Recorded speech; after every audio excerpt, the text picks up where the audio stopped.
Bonjour les amis et bienvenue à Mi Corazón de Mujer. C'est une joie pour moi de vous parler de la parole de Dieu. Je te rappelle que tu peux t'abonner à notre chaîne de YouTube, à Facebook et à Instagram. Pour voir les précédentes vidéos où nous avons touché des choses très intéressantes, car Orneilla et moi, nous sommes convaincus que la parole de Dieu est celle qui peut nous révéler la vraie nature de Dieu. Nous sommes convaincus que la parole de Dieu, elle est vivante et elle est efficace pour transformer la vie de toute personne. Aujourd'hui, le thème que je voudrais te partager a comme titre Donne au Saint-Esprit quelque chose pour qu'il puisse vous aider.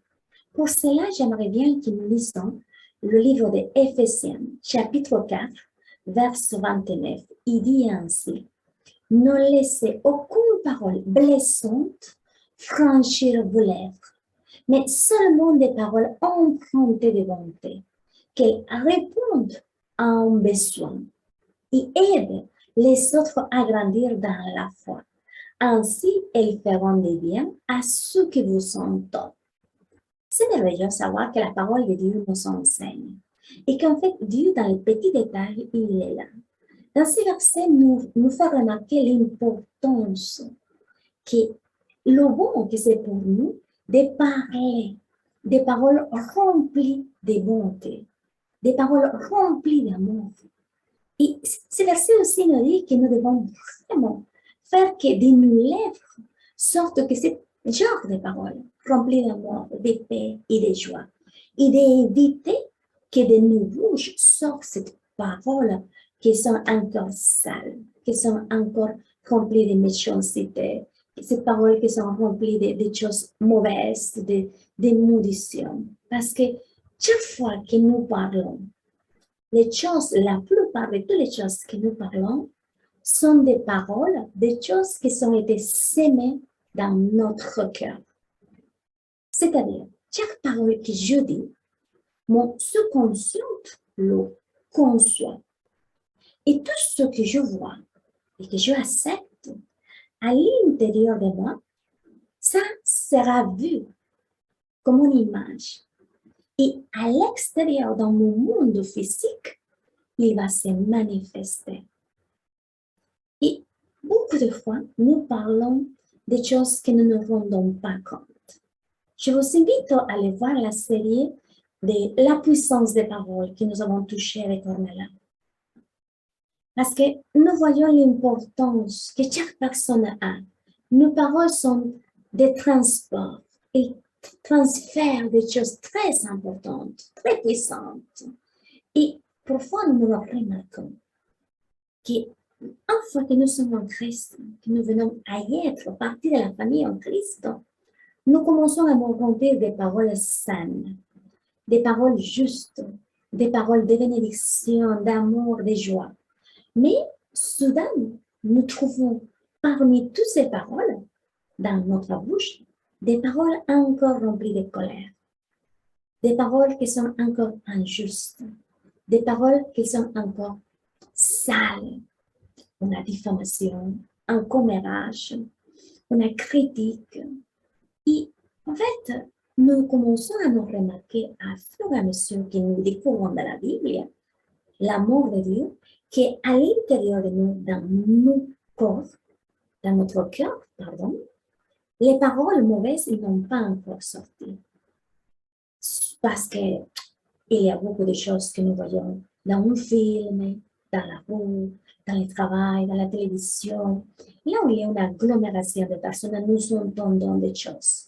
Et beaucoup de fois, les choses que nous entendons sont que des insultes, des critiques négatives, destructives. Et même à travers les réseaux sociaux. Et cela a devenu tellement naturel que nous commençons à croire et même à penser que cela fait partie de notre vocabulaire.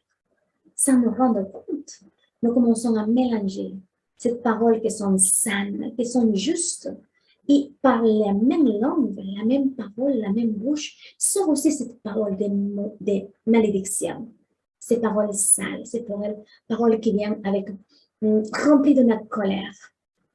en donnant une malédiction ou dire quelque chose mal d'une personne. Et c'est triste parce que parfois, même dans les églises, nous arrivons à entrer en ça. Et vous savez, maudire veut dire des paroles sales à propos de quelqu'un, sur quelque chose. Des choses effrayantes par une situation, quelque chose. Et dans cette question, c'est quelque chose de très sérieux. Parce que nous lui donnons un droit légal al diable de venir nous détruire dans notre corps. Parce que parfois, on se remarque que cette critique, cette commérage, a fait que nos émotions soient waouh, je commence à parler, à critiquer pour quelqu'un, je me libère, je commence à dire des choses. Et je sais que c'est pas bien, mais je continue à le dire parce que tout le monde le dit autour de moi. Tout le monde rigole del frère, de sœur qui chante pas bien, ou del pasteur, de quelque chose. Et on commence à rigoler. Et on croit que c'est normal. Mais en fait, on est en train de se manquer. Peut-être à nous, ça nous fait pas mal, mais à la personne, ou une autre personne qui écoute, on commence à le faire mal. Et nous, sans nous rendre compte, nous-mêmes, nous donnons le droit légal au diable qu'il vient nous détruire. Beaucoup de fois, ce commérage nous a amené à des problèmes. Des problèmes qu'après, on a gardé une rancune. Des problèmes qu'après, on n'a pas pu pardonner. Et toutes ces émotions, ces sentiments, fait que nos sentiments viennent avoir comme un déséquilibre. De sorte que les cellules qu'il y a dans notre corps perdent cette transformation que chaque 7 jours il doit y avoir. Parce que nos émotions et notre partie physique sont très étroites. Et sont pratiquement, c'est très fin la séparation qu'il y a. Et ces émotions nous ont perturbés. Ça gardait la rancune, la manque de pardon, la colère. Et soudain, nous nous trouvons avec une maladie grave, avec un kyste, avec un tumeur, parce que ces cellules qui devaient mourir de notre corps et disparaître chaque 7 jours, ils n'ont pas fait sa fonction. Dans les déséquilibres, ils sont restés. Ils sont restés à vivre en étant morts dans notre corps. Et voilà, nous nous trouvons avec un tumeur, possible avec un cancer. Et sans nous rendre compte, c'est nous-mêmes, avec cette action, que nous avons ouvert une porte, un droit légal, comme je le dis.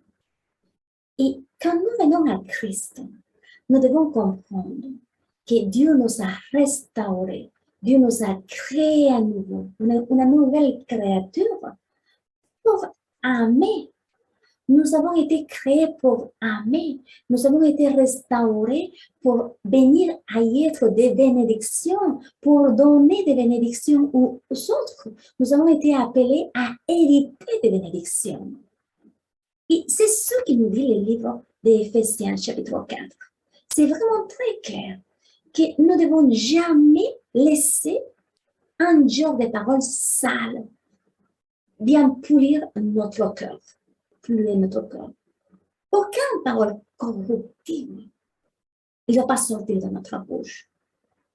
Et vous savez, dans la version anglaise plus simplifiée, ils disent qu'on ne devait jamais, jamais laisser sortir un langage sale, contaminé, blessant dans une conversation, quelle que soit. On ne doit pas dire des mots, des mots inutiles.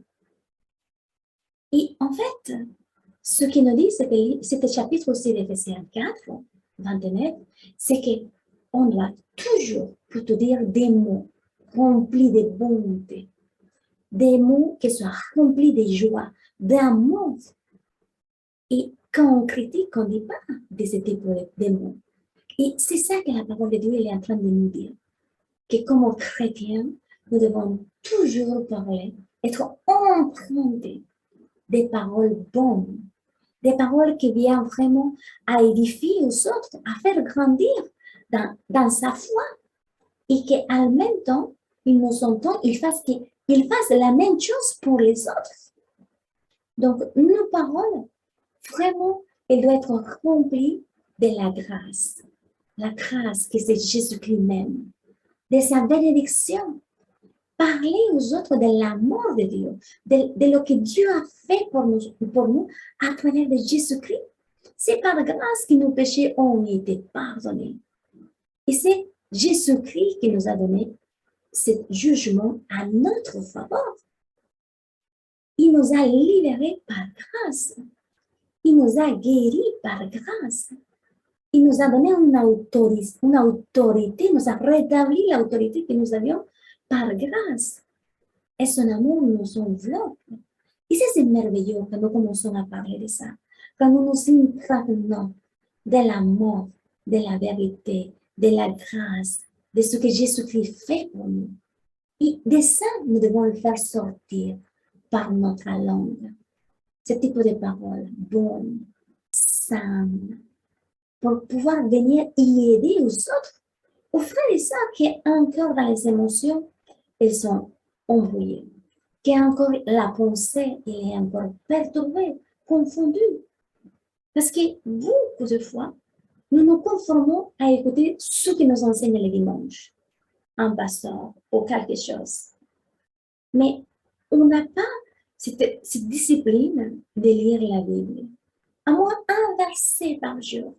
Un verset, ça suffit pour la lire et pour la méditer, pour transformer notre manière de penser.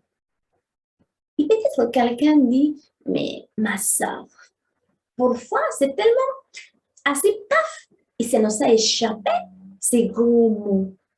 D'un coup, on a explosé et on est entré en colère. Parce que, voilà, on peut trébucher. Nous pouvons dire ça habituellement. Mais si jamais nous nous mettons en colère et disons des choses mal, la seule unique personne à qui il s'abîme avec ces mots, c'est nous-mêmes. Si nous venons à y être des voleurs et nous volons aux autres, en fait, nous sommes nous-mêmes en train de nous voler. Parce que nous nous volons cette opportunité d'avoir une identité claire en Jésus-Christ. Nous-mêmes, nous volons l'opportunité d'avoir une amitié avec Dieu. Et il y a plein de choses qui sont encore dans notre vie. Parce que notre âme, elle n'a pas encore été sauvée. Elle est en chemin, elle est en processus de grandir.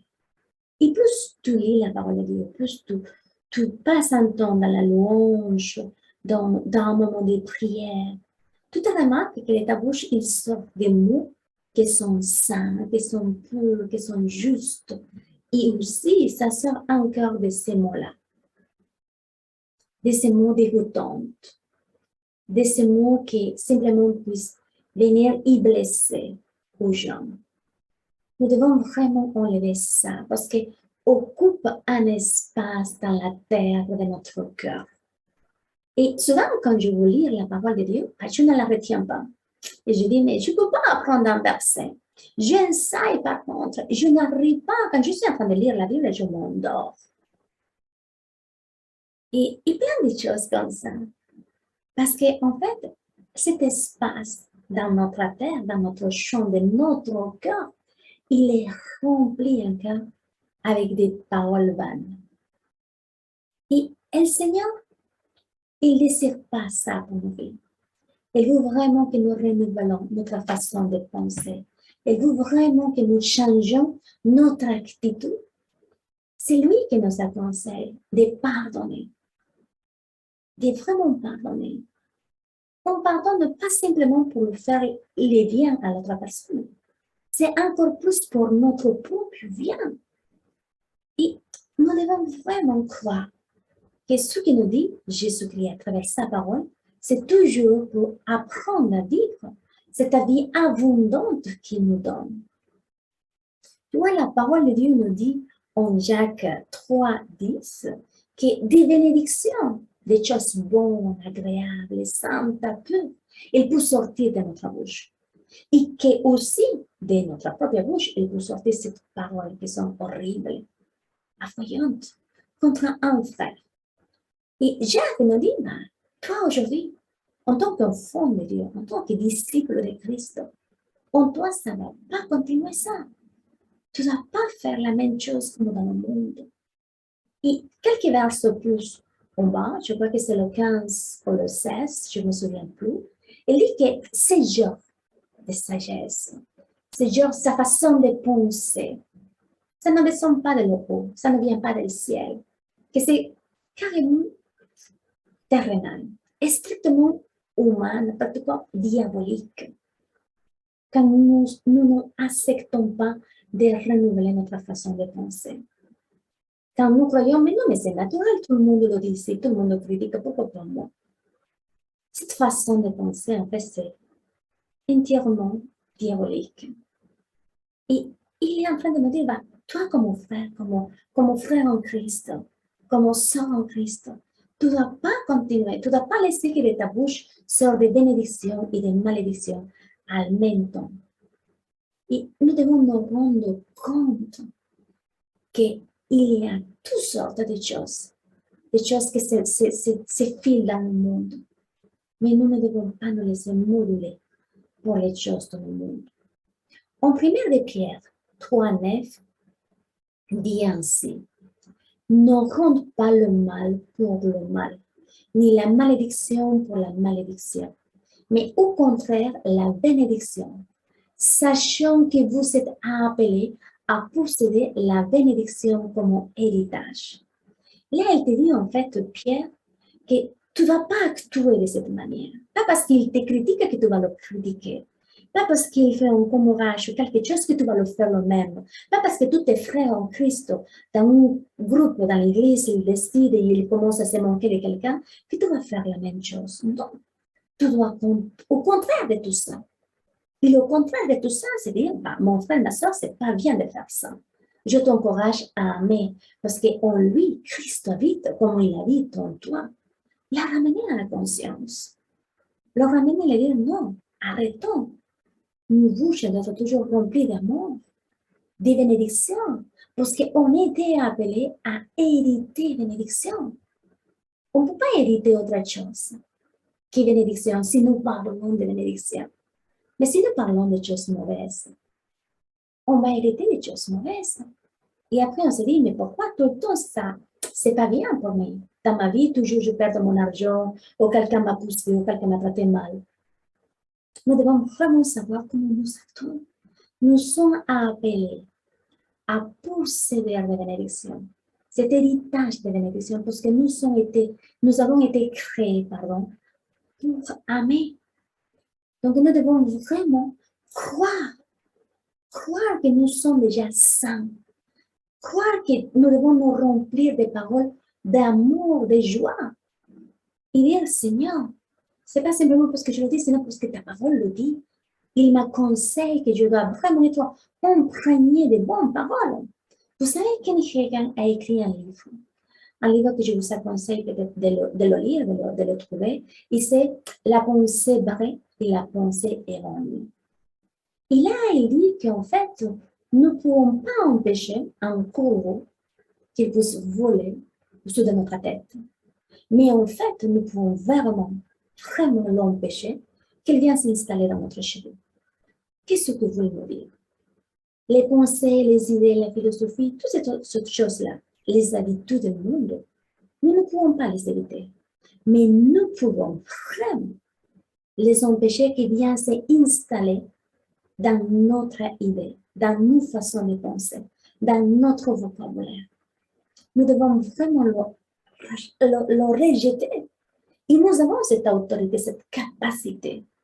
La parole de Dieu nous dit en 2 Corinthiens, chapitre 10, dans les premiers versets, que notre guerre, c'est pas contre la son, contre la chair, c'est contre la force spirituelle. Et à peu près dans le verset 5 ou 6, je ne me trompe pas, il dit que nous avons cette possibilité de renverser toute chose, simplement en ramenant notre pensée prisonnière à l'obéissance de Christ. En fait, tu peux apporter ta pensée cautive à Jésus-Christ. Cette pensée que parfois ne te laisse pas dormir. Cette pensée que parfois ne te laisse pas te voir comme Christ te voit. Et là, tu peux l'amener prisonnière à Christ. Et quand tu amènes cette pensée-là, tu laisses que la pensée de Christ vienne. Il s'installe en toi et tu commences à croire. Tu commences à vivre et aimer cette vie que Dieu t'a donnée. Et aussi avec l'autre, à ton prochain. Tu commences à voir vraiment que tu as la pensée de Dieu. Et tu commences à prononcer la parole de Dieu. Cette parole de bénédiction, cette parole remplie d'amour. Et peu à peu, cette chose mauvaise, cette chose des menteurs, sales, des tromperies, des critiques, commence à sortir de toi. Cette jalousie, cet égoïsme, cette vanité commence à sortir de toi. Et tu gagnes d'espace pour remplir ton cœur avec la parole de Dieu. Tu as le nom de Jésus-Christ dans ta bouche. Et ça, c'est puissant. De pulvériser tout pouvoir avec le nom de Jésus-Christ. Tu es une nouvelle créature en Christ. Rien d'autre a été créé après la création de Dieu dans Genèse. Mais dans la nouvelle alliance, il y a une nouvelle création. Ton esprit. Ton esprit qui était mort vient à être créé à nouveau. Et tu es une nouvelle créature maintenant. Ton autorité a été restaurée. Et maintenant, tu es assise dans le lieu céleste, à côté de Jésus-Christ, dans l'esprit. Tu as la même puissance qui a ressuscité à Christ. Et dans ta bouche, il dit, Abba Père. De l'esprit qu'il y a en toi, tu commences à dire, Abba Père. Tu commences à adorer à Dieu. Donc, ne laisse pas qu'autre type de paroles, de mauvaises pensées négatives viennent à vouloir se incruster dans cette nouvelle vocabulaire que tu as. Enrichis-toi plus de la parole de Dieu pour que de ta bouche puisse tout le temps sortir cette parole qui est bonne, cette parole qui est remplie de sagesse, cette parole qui simplement, chaque fois que tu dis quelque chose, ça va manifester l'amour, la sagesse, le savoir de Dieu en toi. Et tu vas commencer à grandir parce que ton cœur, il va commencer à grandir avec la connaissance de la parole de Dieu. Et tu vas commencer à parler. Et plus tu parles, cette sagesse, elle se manifestera dans ta vie. Cet amour. Et en toi, il y a cette sagesse. Tu es un instrument pour exprimer Dieu, pour montrer et parler de toutes ces choses merveilleuses que Dieu veut faire dans la vie de ton frère, de ta soeur, de ta famille. Donc, mon frère, je t'encourage. Je t'encourage vraiment à que tu puisses être un instrument dans la main de Dieu, un instrument pour qu'il puisse t'aider, un instrument pour que tu puisses aider aux autres. Et c'est en Jésus-Christ que tu as tout. Jésus-Christ, il a tout pour toi. Tu as sa parole, tu as son son, tu as son nom, tu as sa puissance, tu hérites toutes les merveilleuses choses de lui. Tu as une nouvelle identité. Tu as la pensée de Christ. Tu as plein de choses. Tu n'as rien à faire, juste croire. Croire. Un serviteur de Dieu a dit, le Saint-Esprit est notre aide. Mais si nous faisons rien, ou nous ne faisons pas ce que nous devrions faire, bah, il ne peut rien faire pour nous aider. Il n'y a aucun moyen de nous aider. Il est une aide. C'est ça le Saint-Esprit. Nous devons comprendre cela. Nous devons vraiment appliquer cela dans notre vie. Le Saint-Esprit est venu à nous aider. Mais si nous n'avons rien pour qu'il puisse vraiment dire, ah, je vais l'aider à monter cette marche, si nous n'avons pas comment, il ne va pas le faire. Je ne sais pas si je me laisse comprendre. Mais le Saint-Esprit est juste honnête. Et Dieu l'a envoyé pour nous aider à comprendre. Jésus-Christ nous a montré le chemin et c'est lui la lumière de ce chemin. Et en plus de ça, il nous envoie cette aide. Cette aide que c'est le Saint-Esprit pour nous consoler, pour nous guider, pour nous montrer. Et chaque fois que tu es en train peut-être de te rappeler de quelque chose, le Seigneur, je ne veux plus cette émotion, ce sentiment en moi. Je le rejette de mon corps, de ma pensée, de ma bouche. Je bénis mon frère, mon soeur et tout le reste. Que ça te vienne de rappel. Et j'ai décidé d'aimer les gens à travers Jésus-Christ. J'ai décidé que mon filtre, c'est Jésus en toutes les choses que je vois. Et tu y es déjà né à nouveau. Quand tu es né à nouveau, tu as été créé pour aimer. Tu as été créé et fait pour aimer. Donc, donne à Saint-Esprit pour que tu sois utile, tu puisses être utilisable dans ses mains. Tu as juste le demander, Saint-Esprit, quelle chose je dois faire. Oh, est-ce que je suis en train de le faire bien, ça, Saint-Esprit? Est-ce que tu es là pour m'aider? Est-ce que c'est vraiment la partie de là, tu pourrais vraiment l'utiliser? Cette partie de moi, tu pourrais vraiment l'utiliser pour faire quelque chose? Et là, il va nous dire oui, ou il va dire, bah non, il faudra que tu changes ça encore, que tu t'améliores en ça. Mais c'est qu'à travers la parole de Dieu, c'est pas d'une autre chose, c'est que la parole de Dieu qui nous aide à grandir. Et vous savez, Jésus-Christ nous a dit que c'est une réalité, que c'était quelque chose de vrai. Il nous a répété plein de fois, c'est en vérité que je vous le dis. Ce que vous croyez, vous pouvez faire, si vous croyez, vous pouvez faire des plus grandes œuvres de ce que je fais. Des beaucoup plus grandes. Et parfois, on se dit, mais Seigneur, comment on pourrait faire de beaucoup plus de choses plus grandes que toi? Tu es le plus grand. Mais quand nous continuons à lire les choses, la vie des apôtres, par exemple, en Actes, chapitre 5, nous voyons qu'il y avait vraiment des malades dans la rue, partout, déposité des gens dans son lit, dans tout ce qu'il pouvait. Et l'ombre des pieds guérissait les gens. Jésus-Christ n'a pas utilisé son ombre. Mais Pierre a commencé à faire des choses beaucoup plus grandes. Jésus-Christ n'a pas imposé ses mains sur un tissu ou un mouchoir. Mais en Acte 19, nous voyons que Paul, il a fait des miracles extraordinaires. Les malades qui étaient loin, même s'étaient libérés de cet esprit immonde, juste quand ils touchaient ces mouchoirs où Paul avait mis ses mains. Ils ont commencé à faire des grandes choses. Mais pourquoi? Parce qu'ils ont commencé à croire.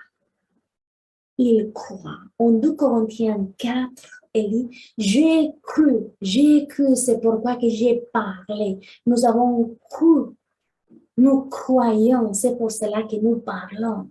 C'est ça qui est arrivé en Pierre. C'est ça qui est arrivé en Paul et en tous les autres apôtres. Ils ont fait des choses beaucoup plus grandes que Jésus-Christ. Parce que Jésus-Christ l'avait dit.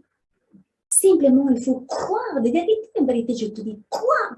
Et tu feras des œuvres beaucoup plus grandes que moi. C'est la parole de Jésus en train de s'accomplir en Paul, en Pierre. Parce que Paul et Pierre, ils ont cru.